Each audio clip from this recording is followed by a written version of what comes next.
On This Week in Enterprise Tech, we talk about China modifying DNA, Moore's Law, and Fluke Networks and cabling for your data center. Twy it on the set.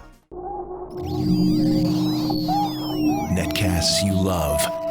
From people you trust. This is Twit. Bandwidth for This Week in Enterprise Tech is provided by CacheFly at CacheFly.com.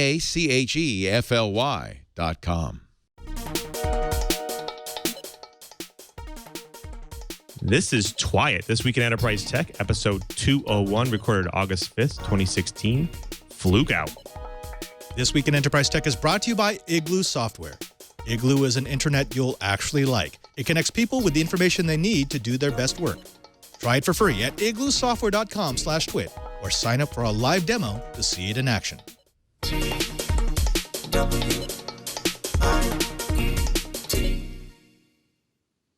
Welcome to Twy it, This Week in Enterprise Tech. It's the show dedicated to the enterprise professional, the IT pro, and the geek who just wants to know how the world is connected.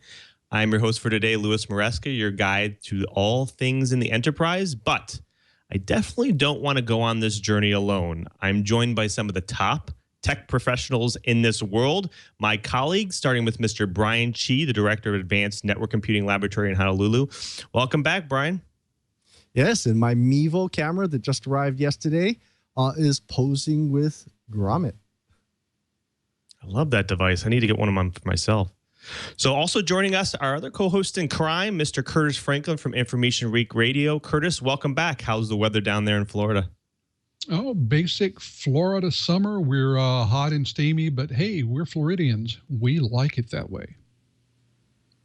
All right. Well, folks, we have quite a show today. Not only are we going to talk about how China's altering DNA and Moore's Law and how we're hitting the limit of physics, preventing us from shrinking transistors, but we're also going to talk to a pretty incredible guest. Mark Mullins from Fluke Systems is going to talk to us about the Fluke acquisition and some of the great networking tools. But before we get to that, let's go ahead and jump into the blips. Remember graphene, that amazingly strong and lightweight, flexible, and versatile material people have been talking about, putting in multiple devices and batteries? Well, in April, scientists at Max Planck Institute of Intelligent Systems designed graphene-based remote-controlled nanobots to suck up lead-contaminated water. But last month, in fact, researchers from Washington University in St. Louis published a research paper detailing the development of graphene oxide nanomaterial to effectively filter dirty water into drinking water. Graphene oxide is described as an inexpensive paper-like form of graphene where it can absorb light and converting it to heat and making it ideal for harvesting sunlight. Another form of it is a two-layered biofoam, which is developed by combining bacteria-produced cellulose and graphene oxide, which can be suspended in dirty water, sucking it up like a sponge in the cellulose layer and brought to the surface. And at the surface, the light shining on it causes the water to evaporate, which can then be collected as clean water. The next challenge is to actually integrate this process into a small device that can be produced and sold, and also how to figure out how to mass produce the graphene oxide material. This could be a game changer, folks. AI, you've been saying it all wrong. Remember artificial intelligence? Well, in response to a White House request for information about how to utilize artificial intelligence for the public good, IBM has argued that we should focus on a different sort of AI, augmented intelligence. IBM says it's focused on augmented intelligence, systems that enhance human capabilities, rather than systems that aspire to replicate the full scope of human intelligence. That appears to be the case with most AI research going on today. In an Information Week interview last year, Andrew Moore, Dean of Carnegie Mellon School of Computer Science, estimated that 98% of AI researchers are focused on engineering systems that can help people make better decisions rather than simulating human consciousness. IBM urges government officials to engage in fact-based dialogue about what AI can and cannot do to help develop policies that utilize AI for the public good, to support relevant educational and workforce training programs, and to support AI, or augmented intelligence, related research. Well, the FBI is to lead the nation's cyber attack responses. In a move to end finger pointing, the Obama administration is naming the FBI as the lead agency for domestic cyber attack responses. This makes a bunch of sense since the Bureau has the highest concentration of cyber attack specialists outside of the DoD and already has a large number of commercial connections through their InfraGard group. So folks, time to add the FBI onto your speed dial list, and better yet, take a look at joining https://www.infragard.org. Don't forget the HTTPS and don't forget the www because it won't answer if you only put infragard.org. Microsoft Research Division is at it again, and this time it's advertising a technology that could read facial expressions in massive crowds, analyzing their emotions and reporting the information and analytics back in real time. This is called real-time crowd insights, where a small camera scans the room, identifying individuals by capturing and analyzing images. Each one of the images of an individual will be annotated with data, assigning it a serial number, a gender, and an estimated age, and any of the emotions they detected in the facial expressions. It currently can detect anger, contempt, fear, disgust, happiness, neutral, and sadness and surprise. Microsoft's real-time crowd insights could potentially pick out the stern faces of dissenters or angry faces of future protesters, all in the matter of seconds. Real-time crowd insights is also supplied as an API or a software tool that can be connected to applications of any type to Microsoft Cloud Computing. This could be quite an impressive new tool that could be used in many industries, including advertising at sporting events, concerts, and people's immediate thoughts of the music, as well as movies. It's mayhem for the win. DARPA has named the presumptive winner of its Cyber Grand Challenge, or CGC, which wrapped up August 4th at the Paris Las Vegas Conference Center. A system called Mayhem was declared the likely winner of the world's first all-hacking competition, which is culminating a 3-year push by DARPA to drive innovation in cybersecurity. Mayhem was built by a team named For All Secure, which is made up of researchers based in Pittsburgh. Now, the company focuses on building software security tools for developers, end users, and the enterprise, as well as creating hacking programs to educate IT professionals. For All Secure was one of 7 teams competing in front of 5,000 cybersecurity professionals for nearly $4 million in prizes. All 7 groups consisted of experts, including private sector systems experts, white hat hackers, and academics. CGC marked the first time the developers behind some of the world's most advanced bug hunting systems battled in competition. Participants competed for 10 hours by playing Capture the Flag. Mike Walker, DARPA program manager, wrote in a statement, "This may be the end of DARPA's Cyber Grand Challenge, but it's just the beginning of a revolution in software security." Backblaze has numbers on the HGST 8 terabyte drives, and it looks fabulous. It's not surprising to me that HGST's new 8 terabyte drives are again at the top of the heap, but the difference in failure rates between HGST and second place is nearly double. They go on to indicate that their older 2 terabyte and 3 terabyte drives are still performing great after 5+ years of service and are only being retired because the new 8 terabyte drives just allow them to store that much more in the same physical space. A new sensor named Neural Dust is about 1 millimeter in size, and it can be used externally to help treat disorders like epilepsy or bladder control, and in the future, control prosthetics. But it can also be used to monitor organs in real time, as well as being used for stimulating nerves and muscles. How does it do it? Well, it uses ultrasound to both power the device and read out the measurements. This mini sensor uses a piezoelectric crystal, which converts ultrasound vibrations outside the body into electricity, which powers a transistor that can contact with a nerve or muscle. The way it collects telemetry is by detecting a voltage spike, which alters the circuit and the vibration of the crystal, which changes the echo detected by the ultrasound receiver. The future of this device includes a replacement of fabricated materials with biocompatible ones to make the device smaller and improve its surface transceiver. Well, folks, that does it for the blips. Let's go ahead and jump into the bites. So this one's a pretty interesting one. Either China is going to change the world of medicine, or we might be entering the zombie apocalypse. This month, Chinese researchers will edit adult human DNA using the revolutionary process called CRISPR for the first time anywhere in the world. The researchers will attempt to cut faulty DNA out of the cells of lung cancer patients who failed to respond to all other conventional treatments. In the past, scientists have spoken out about ethical concerns around CRISPR, which is capable of causing genetic changes, or germline editing, in which reproductive cells are modified, causing changes for future generations. There are also concerns that it could lead to the development of designer babies, where parents can pick out and choose certain traits to write into their children's DNA. So this is a really interesting one, because something that many things have shown is that China is not necessarily changing the gamete cells that can be passed down to their offspring. Their goal is to only edit the adult's patient immune system, T cells. So I guess the question is, why are they doing this? Why are they just focusing on one particular thing? This is also being used on patients where all their treatments are failed. So this also could this potentially lead to designer babies? Can this lead to something else? Are they also trying to do this for something else? Brian, what do you think? Is this something that could lead us down the path of no return? Well, I'll tell you, this was the big plot device on all the Resident Evil films.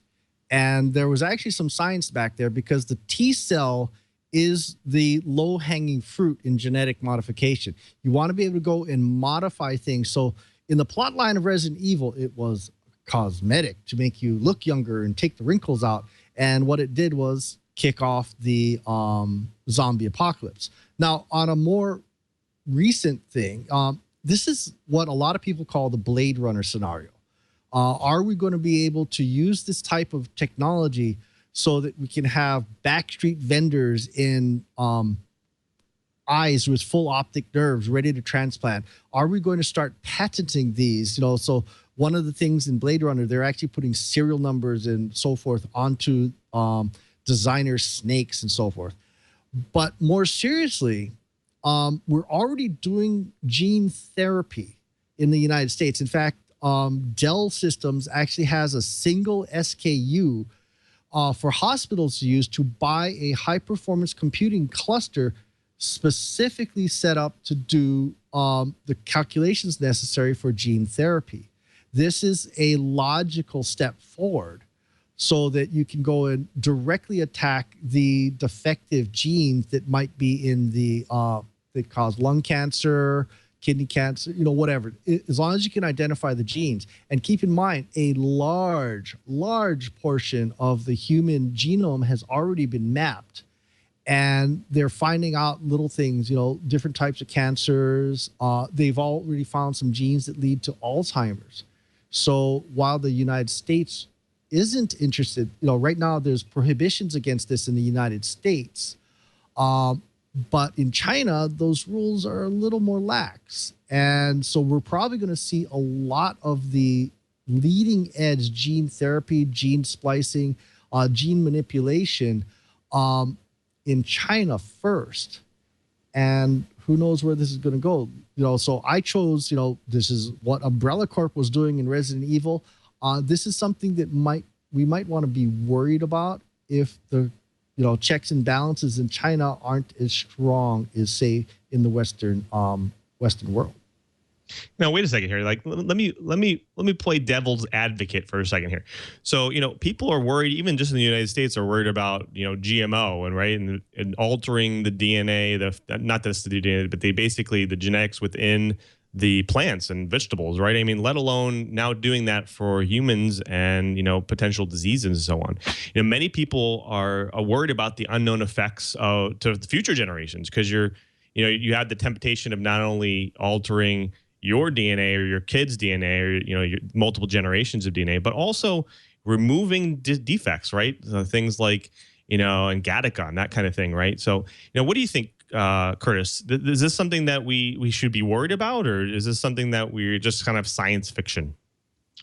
Well, I think this is definitely one of those areas where our technology has leapfrogged in front of our ethical framework. Now, there are certain things that seem like a really good idea. When you talk about genetic changes that could be passed down, I think of things like the BRCA1 gene, which is an indicator for breast cancer. And this is the sort of thing where the presence has led many women to get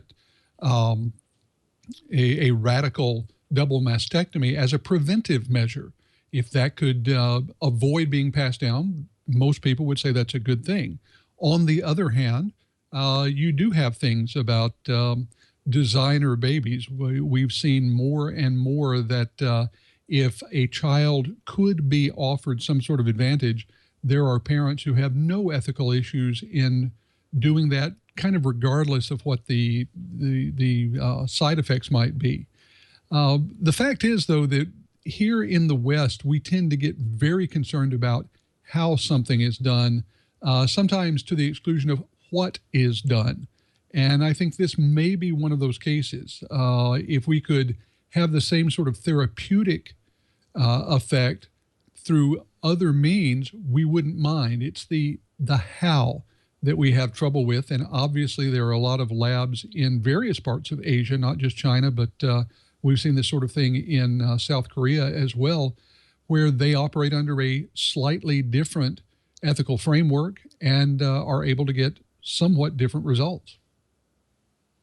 Yeah, I think that's an interesting point. I think, different countries might, like Brian points out, even you point out, different countries have different lax, don't necessarily worry about less or don't worry about specific things. And so they potentially make broader strokes and leap higher bounds in research because of that. I guess this is just an interesting one, though, because this means that potentially they could do things that, that we find that some countries actually find ethically immoral, and then maybe even make an advance in technology and in biomedicine because of that. So I think it's kind of a teeter between the two. What do you think, Brian? Is that something that maybe might be hindering us from moving forward, or some of the other countries out there from moving forward? I think it's a lot of just more cautious steps. There's a lot of good things about the Food and Drug Administration. They've managed through their approval process to catch some really, really bad drugs. One of the things that is moving forward in the United States that I'm really looking forward to is they're talking about using stem cells to rebuild teeth instead of having root canals and so forth. I'm sure a lot of people would rather have a regrown tooth than having a post drilled into your jaw and a ceramic tooth mounted on that. So we are moving forward. I just think we should be really cautious and make sure that we've looked around every corner and turned over every rock to make sure we're not going to create the zombie apocalypse. Absolutely. All right, gentlemen, I think we've done enough on that bite. Let's move on. We have one more story before we move on to our guest. This bite is actually quite interesting. Physics says transistors can't get any smaller past what is planned for 2021, but 3D packaging will keep Moore's law going. Transistors will stop shrinking after 2021, but Moore's law will probably continue according to the final International Technology Roadmap for Semiconductors. The ITRS, which has been produced almost annually by a collaboration of most world's major semiconductor companies since 1993, is about as authoritative as it can get when it comes to predicting the future of computing. The 2015 roadmap will, however, be its last. The most interesting aspect of ITRS is that it might try to predict what materials and processes we might be using in the next 15 years. The idea is that by collaborating on such a roadmap, the companies involved can sink their R&D money into the right technologies. So the interesting thing here is that, be interesting to see what type of materials beyond the silicons. I mean, many industries have tried other types of materials like copper and so on to produce, these types of microprocessors or, non-microprocessors to get better processing out of them.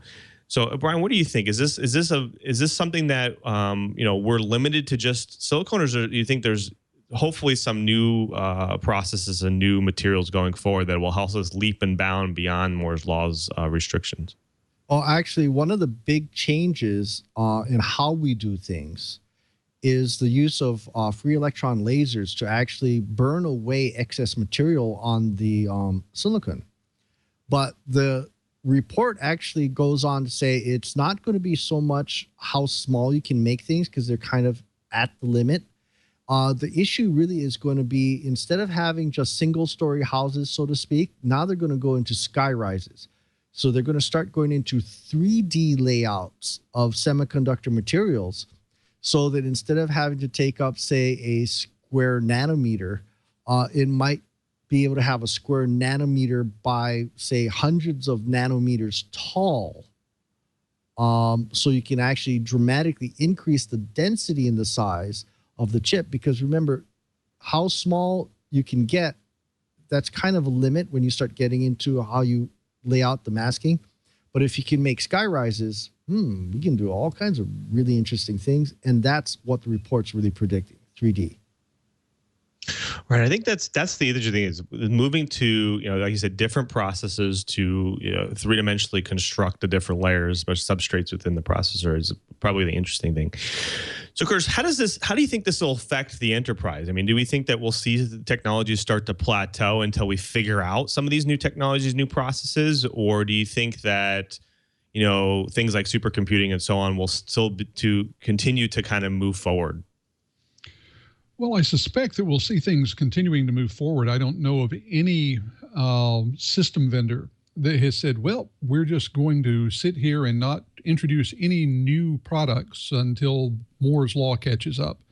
I think what we will see is greater parallelization. In supercomputers, people are doing more and more with GPUs, and I think that's going to continue. It would not surprise me to see more GPU-based devices built as workstations. We're seeing a handful of those, but not many.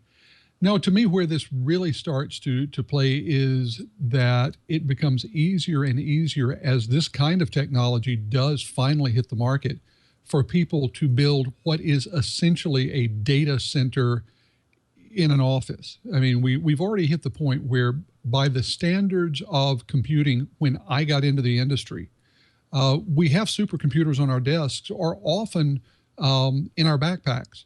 I think that what we will end up with are supercomputer clusters that are on our desktops. And that really does start to change the game, because then a lot of these augmented intelligence, looking back at the blips,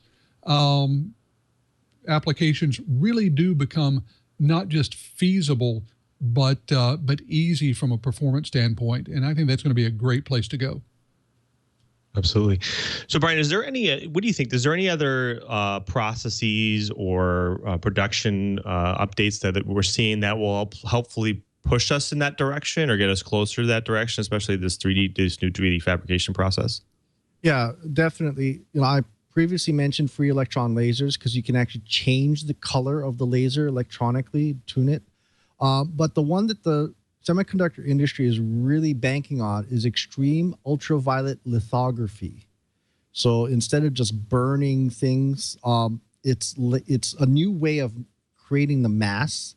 And the extreme ultraviolet lithography, because ultraviolet is such a small wavelength light, they're predicting that going from current 7 nanometer production levels might actually be able to drop down 2 nanometers to 5 nanometers for logic devices, which in terms of semiconductors, that's actually a pretty big jump.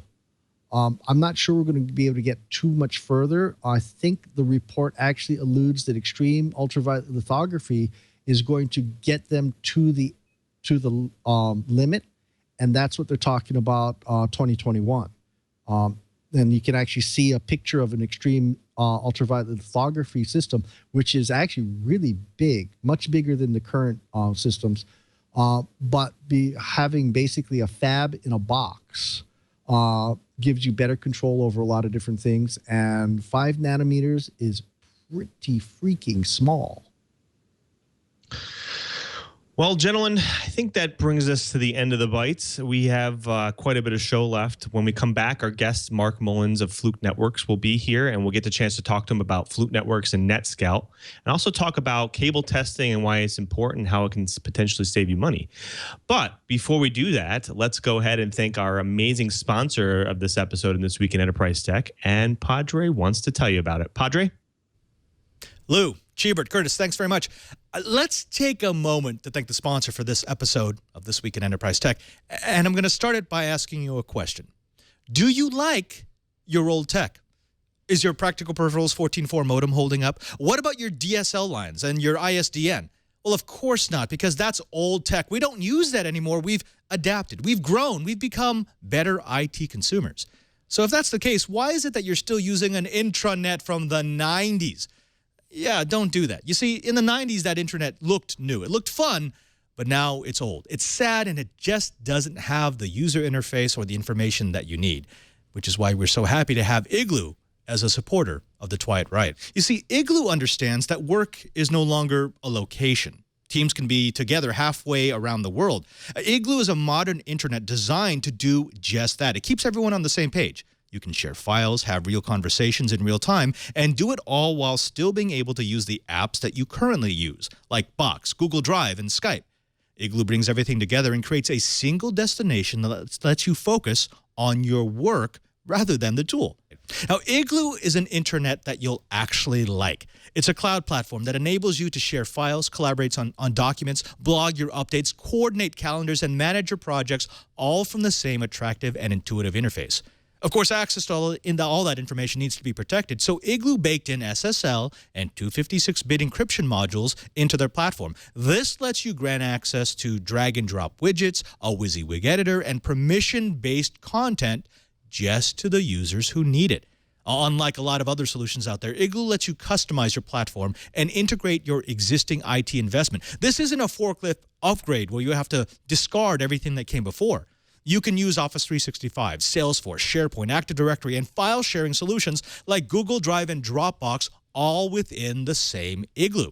You can even add things like Zendesk to keep track of or to add new support tickets. Most importantly, all of this happens with your branding, your look and feel. Your users will be able to see and access all the resources that you've made available in one attractive interface that is accessible on the desktop, on mobile, pretty much anywhere that they might want to work.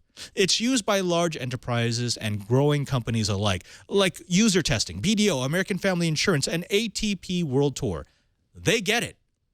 You should too. Sign up now. Try it for free at igloosoftware.com/twit. That's igloosoftware.com/twit. And when you sign up through our link, you can get your own Igloo for up to 10 people absolutely free for as long as you want. That's igloosoftware.com/twit. igloosoftware.com/twit. And we thank Igloo Software for their support of This Week in Enterprise Tech. Now back to the action with the Twiet crew. Thanks, Padre. So it brings us to the part of the show, my favorite part of the show, in fact, where we get to bring in an expert in their field, and they can help us share a little bit of their knowledge. Today, Twiet welcomes Mr. Mark Mullins, the Field Marketing Manager from Fluke Networks. Welcome, Mark, to Twiet. We appreciate you taking the time to stop by and chatting with us. Thanks, Lou. I appreciate an opportunity to talk about our favorite topic, cabling. It is a little bit of the basics of compared to the kinds of things that you guys do, but it's the foundation on which everything runs. So it's very important that the cable works right, and the better understanding that people in enterprise technology have about how the cabling works, then the more likely it is to work right. So I've got a slide presentation. I think we're going to put that up on the screen so you don't have to look at my face too much. And I'm going to tell you a little bit about cabling and cable testing. Go to the next slide, because there is an agenda to this. I've got a plan of what I want to talk about. First, I'm going to talk a little bit about Fluke Networks and NetScout. Lou, as you mentioned, NetScout and Fluke, there's a whole bunch of stories out there about we bought somebody or somebody bought somebody else, and just, what the heck is going on with that? And we get asked this all the time, so I thought I would touch on that. Let's get that out of the way. Then, for those of you out there with maybe a master's degree in engineering, you might be able to skip this part. But for the rest of us, I'm going to talk a little bit about transmission line theory for dummies. I had it explained to me once, as someone said, not for the engineers, but for the poets, and a good description of how that works, and that'll help you understand everything you need to know about cabling. Then I'll talk a little bit about the standards, cabling versus networking. A lot of people don't realize that there's two different kinds of standards out there, and why understanding the difference is important. Then I'll talk a little bit about what can go wrong with your twisted pair cabling. And then, of course, testers. How do you fix those things that go wrong? And finally, at the end, I'll touch on some resources that can help you understand more about cabling, or if you'd like to learn some more. So let's go to the next slide. And let's get right to this whole Fluke Networks versus NetScout thing. So a few months ago, what happened is Fluke Networks sold off all of its active network test equipment business to NetScout. Okay, so Fluke Networks is still selling copper and fiber cable testing equipment, like you see there on the left, and NetScout is selling network test and analysis products that were formerly known as Fluke Networks. Or as one of the engineers around here said, Fluke Networks is working with electrons and photons, NetScout's working with packets. So on the left, you'll see some of the Fluke Networks product, our Versiv cable tester certification, fiber optic testing line, the Cable IQ, the fiber optic test gear, and some of our hand tools and kits that you can use to install fiber. On the NetScout side, you probably recognize some of these products, especially your enterprise guys. There's the Link Runner, which, by the way, is a fabulous product. I worked with that for a long time, and the Link Sprinter for testing your network cabling, but also seeing what's out there, what's attached to it, and so on. There's the big guy in the middle, the OptiView, the network analysis tool that lets you go in and look at your network all the way from the cabling all the way up to layer 7. You can capture packets, do all that sort of stuff. There's the One Touch, which is a network assistant for troubleshooting. And then over there on the far right, that's an interesting product. That is the new AirCheck. Now, at Fluke Networks, we sold a lot of AirChecks. This new AirCheck, you might notice if you look carefully, you can see it's kind of this new green color that NetScout is. Now, at Fluke Networks, we're partial to the yellow. We love the yellow. But at NetScout, they're kind of partial to the green. So their new products are going to have that green look. And in fact, all those products you see on the right side will eventually be that green color that you see over there. By the way, if you haven't seen the new AirCheck, and I don't know why I talk about this stuff because I don't get paid for it. It's not my product, but it is actually a fabulous product. Our old AirCheck was a huge success. The new one fully supports 802.11ac and is a great product. So I have to call my friends at NetScout and see if they can give me a few bucks for supporting them. All right, let's go to the next slide. So Mark, real quick, just before we kind of move on, I wanted to ask you just a quick question about the acquisition. I know you talked about it, how there was a deal to buy some of the assets from was it Danaher for $2.6 billion. One thing that they stated was they were looking to, part of that deal, they're looking to accelerate their entry into cyber intelligent market. Do you think that as part of this acquisition and this kind of conglomerate that's now purchased, is it changing the focus at all at any one of the corporations, or are they still kind of separate entities and they're kind of focusing on separate things? Well, I think it's a big change for NetScout, I think, is the most interesting thing, because to some extent we had a little different view of how we looked at networks and networking as compared to NetScout. And at least from the people at NetScout, I know that they've told me, or the people that have gone to NetScout, they have told me that they're starting to change some minds over there at NetScout and maybe opening them up. We had some really innovative products, and one of the things I didn't mention was some of the products in terms of application performance monitoring that Fluke Networks has been developing over the last few years. And NetScout has taken those in. And at first, to be honest, I think they were a little confused by them. They're like, well, you just look at packets and you know everything. But I think over time they've kind of learned, oh wait, yeah, you guys have some pretty good ideas there. And from what I've heard, that there could be some very interesting products that come out of the fusion of their more packet-based analysis with the Fluke Networks more active networking type analysis. Over on the Fluke side, some things that are very interesting that's happening with us is that Fluke has been very interested in going after data center business. Now, I'm a cabling guy, so when I see a data center, all I see is wires, right? And I think that's all anybody cares about is wires. I've been to a few data center shows, and I realized they care about other things too. Power and cooling actually are way more important than wires.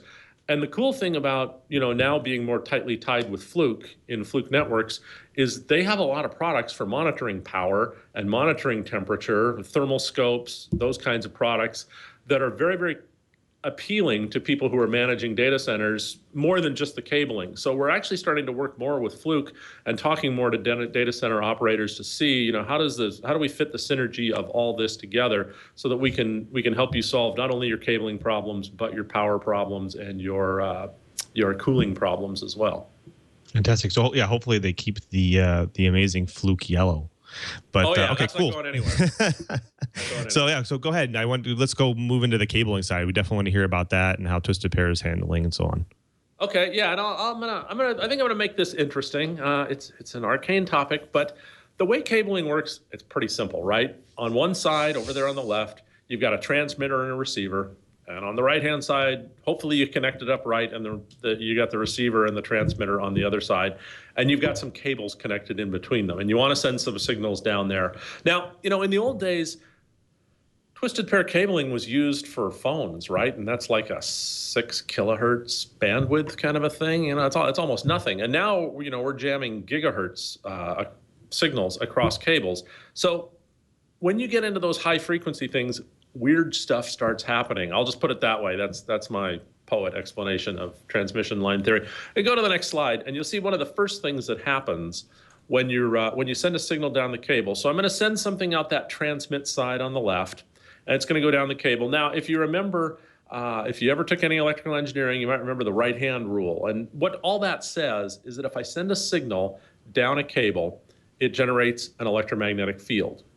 Well, an electromagnetic field can also generate a signal in an adjacent cable. And so what happens is, from the signal that's traveling on that transmit line on the top, it induces another signal, obviously much, much smaller signal, on the receive line on the bottom, right? And that's called crosstalk.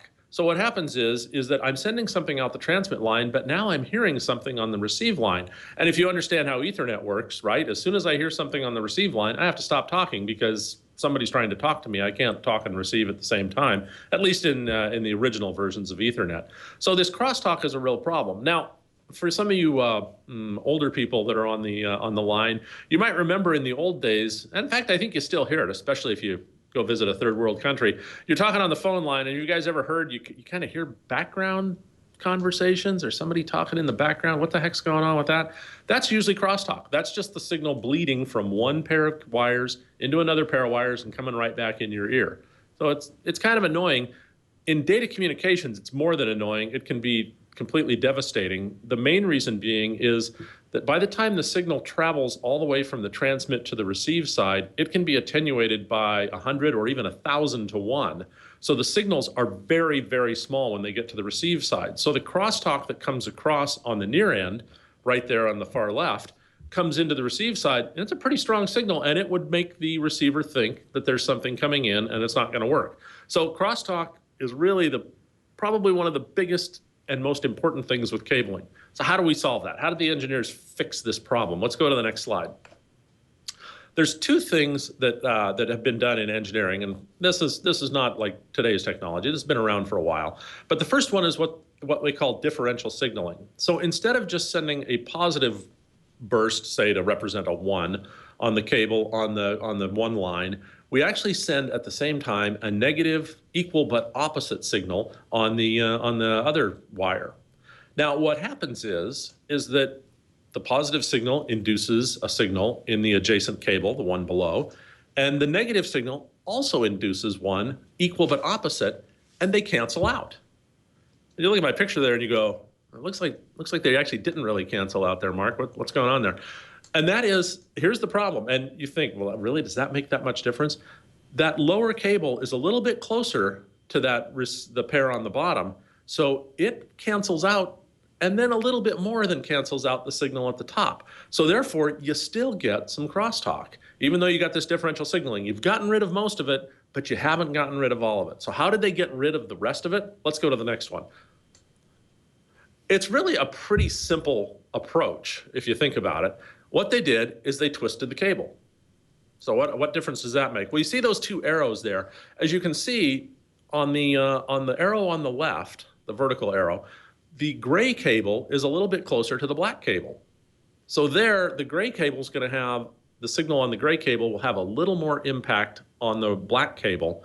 But then further down the wire, you see now the gray cable is closer to the gray cable and further from the black cable. So now there's less of an impact, and over the distance of a twisted pair wire, all these things cancel out and get rid of virtually all of the crosstalk.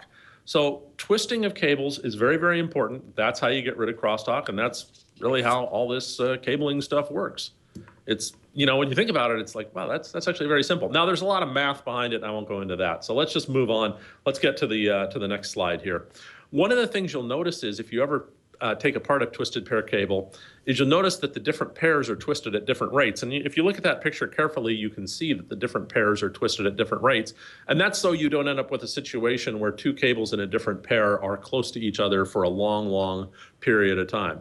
So that helps prevent that problem. And in fact, if you look at the right-hand side of that slide, you can see if you test the cable tester or test the cable with a cable tester, you'll actually see different lengths of the measurement. And that doesn't mean the tester's wrong. That means the tester can tell the more tightly twisted it is, the longer the cable will be. There's just more cable in that jacket for the more twisted pair. So don't think your tester's broken if it reports that to you. It's just a function of the way the cabling works. All right, let's go to the next one. So twisting is really, really important. So in fact, very little of your crosstalk comes from the cable. Where does it come from? It comes from the connectors. Because if you look at the connectors over there on the left, I've got a picture of your RJ45 plug. You notice all that stuff's running in parallel again. And if you remember from a few slides ago, that's bad. That's where you're going to get more crosstalk. So the connectors are where all, well, not all, but the vast majority of crosstalk comes from. I'll talk a little bit more about that in problems. And you can see it's both in the plugs. Now in the jacks, they do a little bit better job of that. And you can see whoever built the jack on the right did a very good job. You notice the twists stay almost to the very end of where they're terminated. So that's a good job on terminating the jack on the right. Okay, next slide. Now I'm going to talk a little bit about standards. First off, there are cabling standards, and in the US, the big organization behind cabling standards is the Telecommunications Industry Association. And there's also network standards, and the big driver behind most network standards is the IEEE, the Institute of Electrical and Electronic Engineers. So what's the difference between those things? Well, let's kind of compare them. I'll show you on the next slide here. Is that you've probably all heard of Cat 5 and Cat 5e and Cat 6 and all these different standards. There are also very similar ISO standards. They're not exactly the same, but they're pretty close. That's the International Standards Organization, much more popular in Europe and some other countries.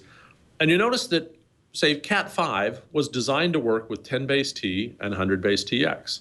And then Cat 5e was designed to work with 10 base T, 100 base TX, and 1000 base T, or gigabit Ethernet. And you can see as you go down the line, the bottom one there, Cat 8, that is a standard that is just starting to become adopted. To be honest, there's actually no test equipment for that yet, and there are no installed Cat 8 except for in laboratories. But that will support 25 and 40G base T up to 30 meters. So it's definitely a data center technology that's going to be out there. All right, so now, okay, so the cabling standards, the network standards, they seem to line up. But let me give you an example of when they don't exactly line up. Go to the next slide here. So back in 2000, actually Jennifer Aniston and Brad Pitt got married.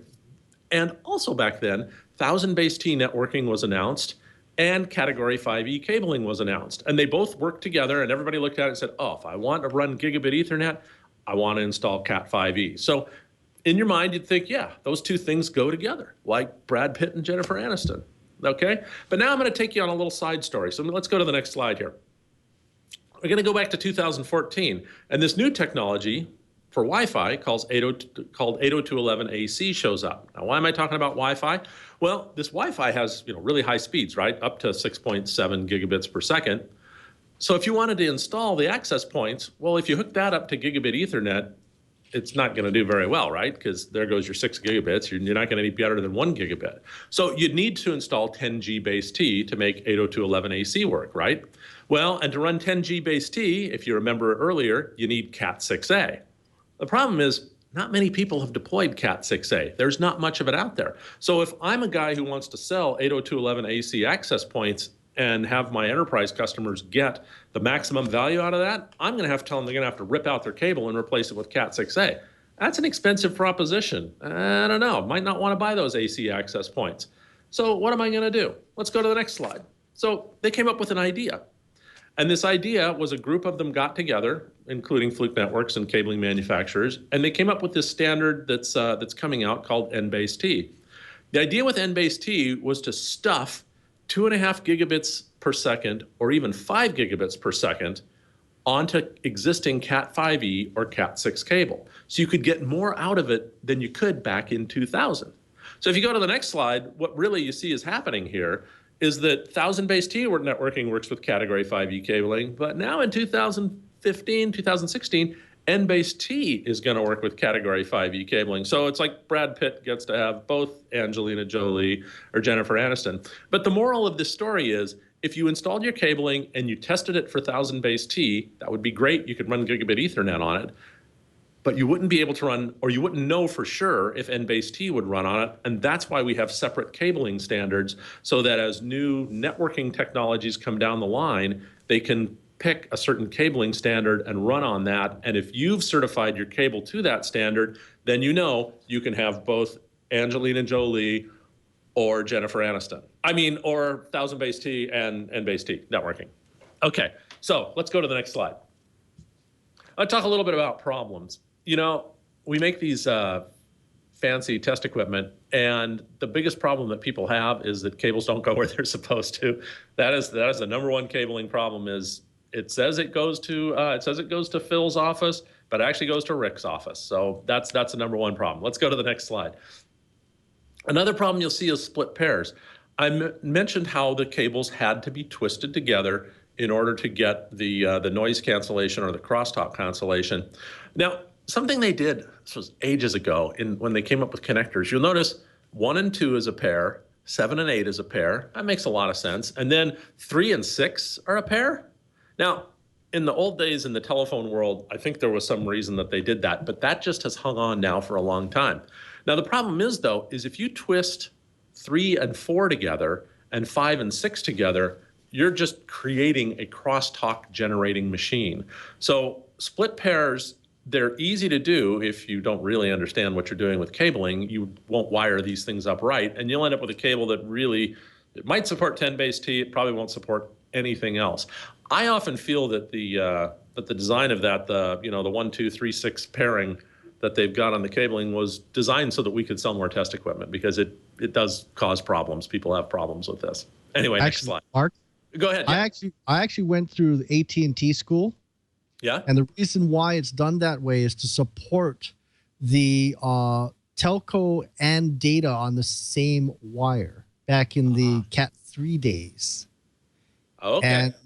And that was the only reason why I had about that. And that's also where the colors came from, because originally it would get split apart. So there'd be a telco set of punch downs and then there'd be a data set. And that got thrown out when we started going to higher speeds, when we needed all 4 pairs instead of just 2 pairs. Right. That makes sense. Yeah. But it does help us sell test equipment too. So I'm not going to complain about it. Yeah, and hopefully nobody out there is mixing telephone with their data cables anymore. That was a great 1989 approach, and not so good anymore. All right, so let's throw up that next slide. A couple other problems that you might have: broken cables. What can I say about that? Not much. Go to the next slide. And then installation. Brian, you talked about the old cable, the old telco installers, and you see some of that out there. If you go to Cabling Installation and Maintenance magazine, you can see a parade of horror stories that the quality installers will show you, like that cable there. As we talked about, keeping the twists together is very, very important. That example on the top is a pretty bad example. And then, they call in the professionals and ask them, I don't know, the network's not working. I probably need a new switch. Well, if you got cables like that, you do not need a new switch. That's not your problem. If you look on the one on the bottom, you saw the jack on the left before. That's a pretty good installation. The one on the right, not very good. You can see there's a lot of untwisting, and that's not going to really perform very well if you were to hook it up and try and run gig Ethernet over it. Not going to work. All right, next slide. Another thing, this is quite rare, although recently, to be honest, especially a few years ago, this started coming back up again, which is the components don't work very well. Now, if you go out and buy cabling from a reputable, big brand name company, you're not going to have this problem. But we hear a lot of stories of people going out and they find a really good deal on some cable, and it turns out it's not what they think it is. Real cable is supposed to be copper. That's why we talk about copper testing. And what you see here, and you can see that in the detail on the left there, if you scratch off the copper, you'll see that it's actually aluminum underneath. And copper-clad aluminum cabling is not really recommended for much of anything. In fact, it's bad for data communications, and it's really bad if you're going to run power over Ethernet over it, because the resistance profile and the loss profile, and the balance on it is really not acceptable for running any significant power over it at all. And in fact, you could have complete utter failures of the cable as well. So cabling components are rarely a problem, but once in a while you do run into them. So that it is something to keep in mind. And in fact, let's go to the next slide and talk about a little bit about, oh, well, there's one other problem I wanted to talk about, which is patch cords. And Brian, you probably recognize that, right? What's that? What's that cable? Silver satin. Silver satin, yeah. Do not use telephone patch cords for your network. They will not work. They aren't twisted at all. And they pretty much will make that network drop stop working about as fast as you can say silver satin. All right, so how do you prevent all these problems? Well, there's really three things you do. Is make sure you use an installer that you trust, so somebody that you know and that you know they do a good job, and there's a lot of them out there. Make sure they use quality components. Don't use the absolute cheapest rock bottom cable and connectors that you can find. And finally, get the cable certified. Plug it in, after it's all installed, make sure your contractor goes out there and certifies it and gives you reports and tells you that it met. Of course, beforehand, you want to make sure, what requirements do you want them to meet? Do you want it to meet Cat 5e, Cat 6a? What kind of cabling do you want? What kind of certification do you want? And then you can make sure that you're not going to have at least most of those problems I saw. So cables will still break. Cables will still maybe get untwisted if somebody goes in the room and messes around with them. But in general, installed cabling doesn't have failures other than breaking or somebody plugging it into the wrong spot. So this is how you can prevent the vast majority of your problems, is just stick with those three things and you're in good shape. All right, I promised to talk a bit about testing. I'm going to talk about three technologies that you'll find in almost any cable tester out there. First one is TDR, time domain reflectometry. What does that do? Sends a signal down the cable. If there's a break in the cable or a short in the cable, that will come back to the tester. It measures the time that took, and from that it calculates the distance to the failure in the cable. And you can see the tester there on the top. It says it's 121 feet either to the end of the cable. Also, it shows a wire map, and it looks like pairs 4, 5, and 7, and 8 are not going all the way through to the end. So TDR can help you find the breaks, which are the common things once they're done. The second thing that these basic testers can do, they'll do cable identification. You can see on that one up on the top, if you follow it, the little diagram up to the upper right corner of the screen, you'll see there's a number 5 up there. A lot of our testers and other people's testers too come with little identifiers. You can go plug it into Phil's office and make sure that it's actually going to the right office. You can plug them into different places and make sure you know if the cable's going where it's supposed to. And the third technology that you should be aware of is toning. You inject an unbalanced signal onto the cable. We talked about the balanced signals a little bit before, the differential balanced signals. You inject an unbalanced signal onto the cable, it becomes a big antenna, and then with a probe like you see there on the bottom, you can actually track down an individual cable in a bundle and figure out where it goes. All right, what's next? So if you're in the market to buy a tester, there's really three kinds of testers out there on the market. The first one is a certification tester. It tests against the cabling standards, and actually can test against network standards too, but usually for cabling standards. It has advanced diagnostics that can find any kind of problem you can imagine. There's a little bit too much untwist, or it's copper-clad aluminum when it's not supposed to be, and whatnot. Now, those testers are expensive. They cost about $10,000. The next kind of tester, next slide, is the verification tester. Wait a minute, that's wrong. That should say qualification tester. Sorry about that. It tests against network standards and will provide some basic diagnostics and cost you a lot less money. And then the third kind of tester, which is actually the verification tester, provides basic diagnostics and it'll run you about $500. It will provide the same basic diagnostics that I saw up there before. So go to the next slide. Now, who should buy what? Well, you should buy a certification tester if you're looking to test new installations, or if you need to generate reports for warranties from cable manufacturers. Or I suppose if you're an enterprise guy and you don't trust your installer, you might want to buy a certification tester as well. Most enterprises do with the testers on the right, the qualification tester that can check your existing cabling. So if your cabling is there and you really don't know if it was certified or not, but you want to know if it'll support gigabit Ethernet, this tester would tell you that. It's also great for troubleshooting and can even store reports and document your network in case you want to keep reports of each cable. And then finally, over there on the right, the verification testers, they're good for troubleshooting. So you want to find that broken cable, you want to find that silver satin, these guys will do that for you. All right, what do we got left?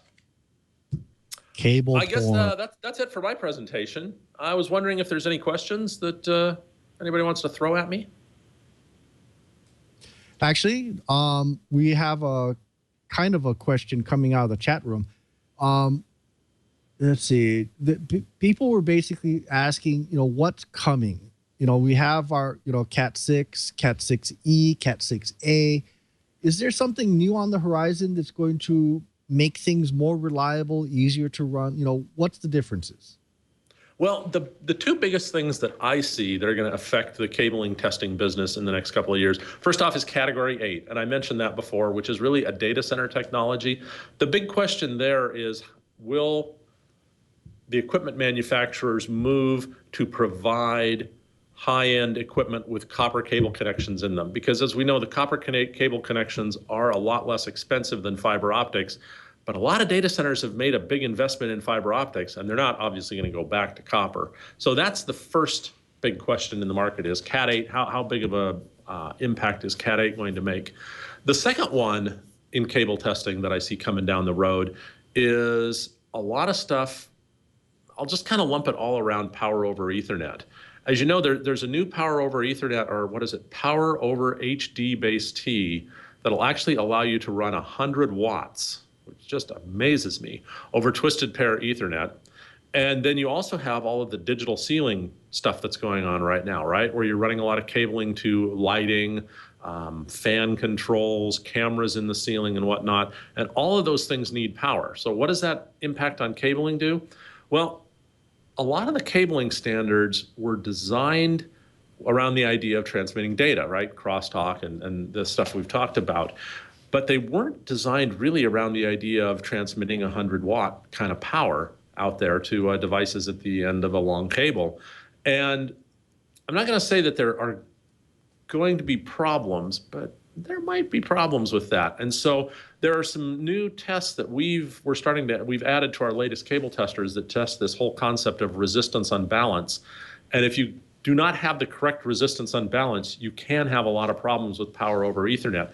It's not something that's required in the standards, and we haven't seen this wide deployment yet of these high power Ethernet connections, but we believe as we see those, there may be more issues around that, and that testing may become very, very useful to people. So, Mark, real quick, I think we talked a little bit about PoE, power over Ethernet, and so on. How does that kind of change the game for cables? There's a certain type of cables that can handle it.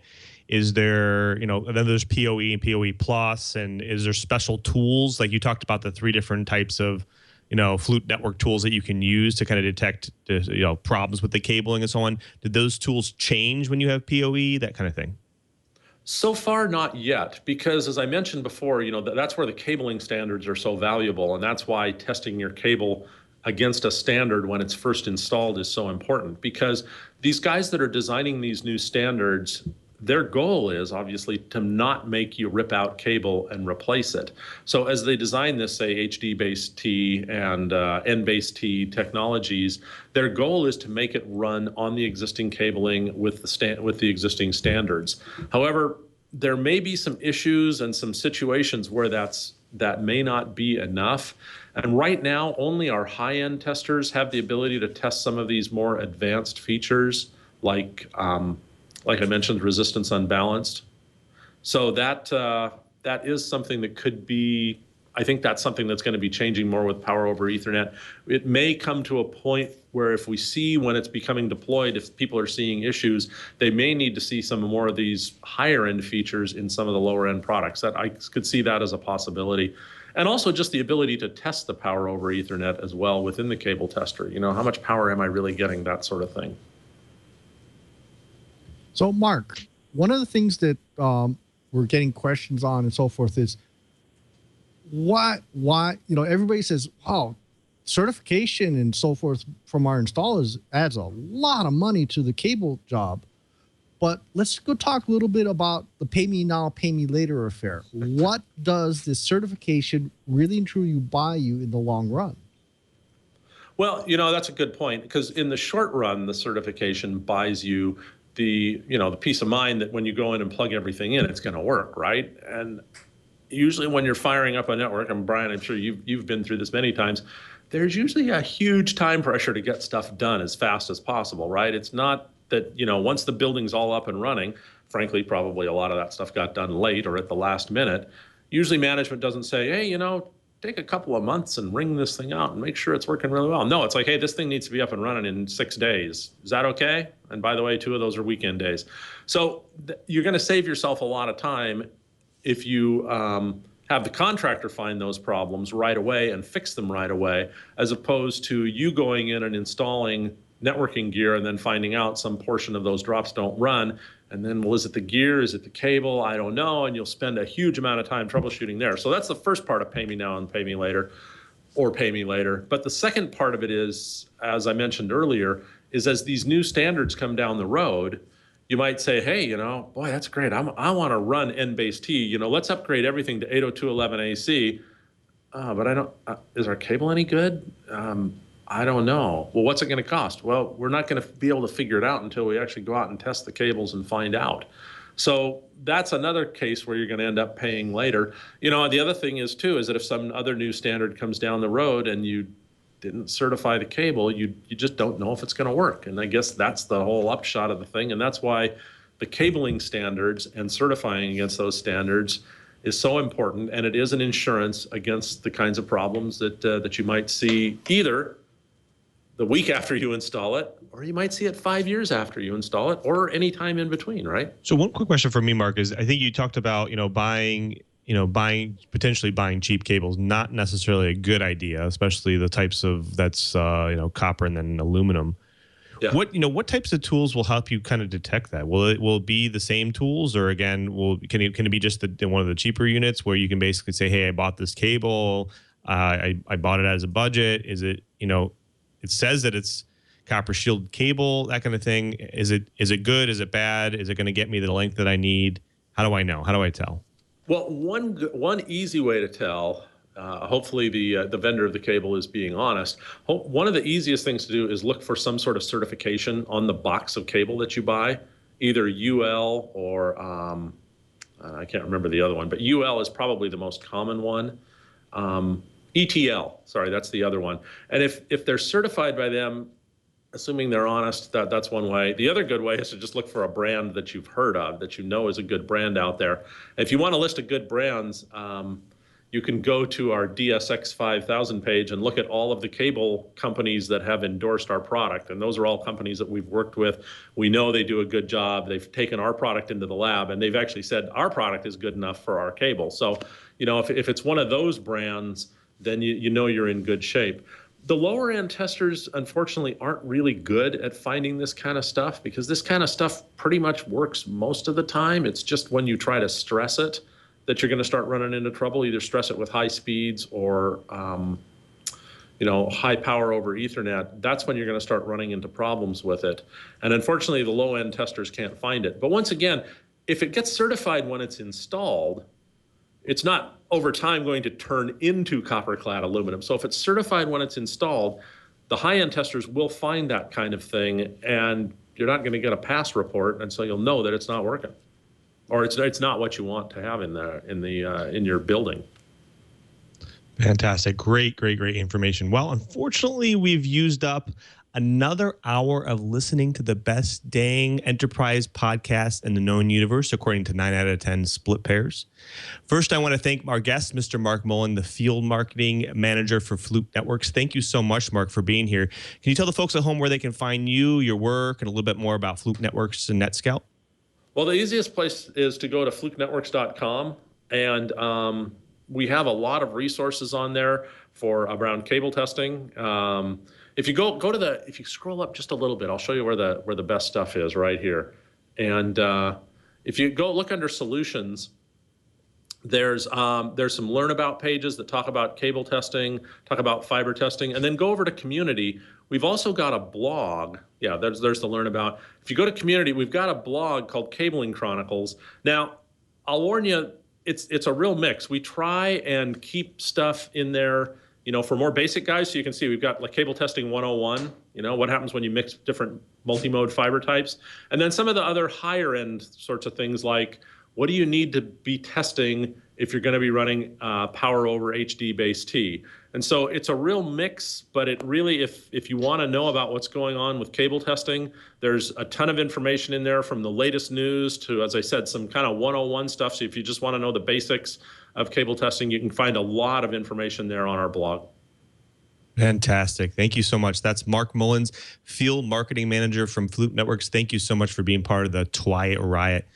Gentlemen, I also want to thank you. Thank you for being here. It wouldn't be Twiat without you, my colleagues, and the reason for the great show, especially this week.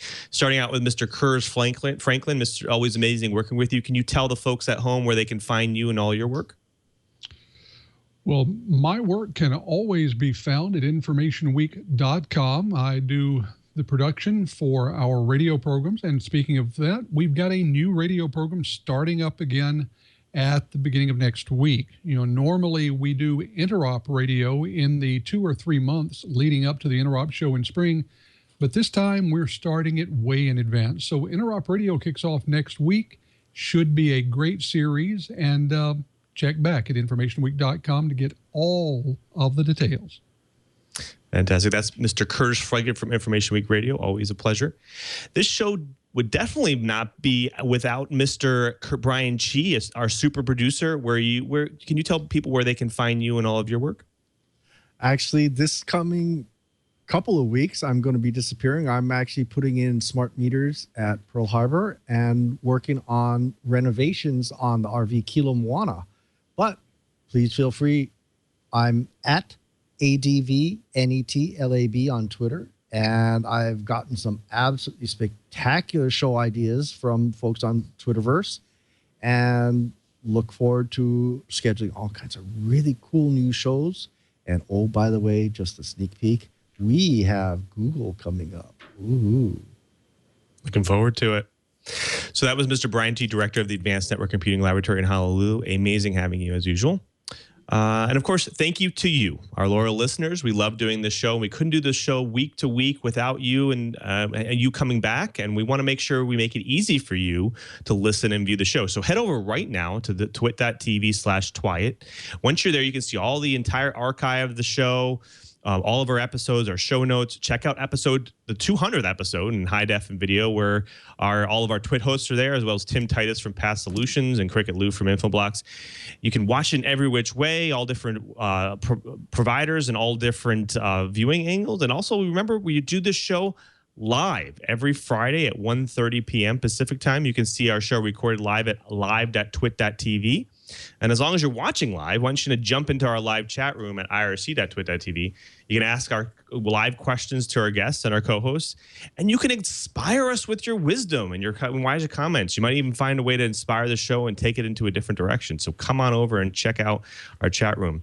Finally, I want to thank everyone at Twit who makes this show possible. Thanks to Leo and Lisa for allowing us to continue to do This Week in Enterprise Tech week after week. And also to Father Robert Ballister for including us in his adventures in tech. And of course, to our TD this week, Kevin. Do you have a camera on yourself over there, Kevin? Can you tell the folks at home, what is it that you do here? I edit, eat snacks, and sleep on the couch. I'm just kidding. I TD. Yeah, totally. Yeah. Fantastic. Thanks, Kevin. I educate everyone about Pokemon. Yeah. Absolutely.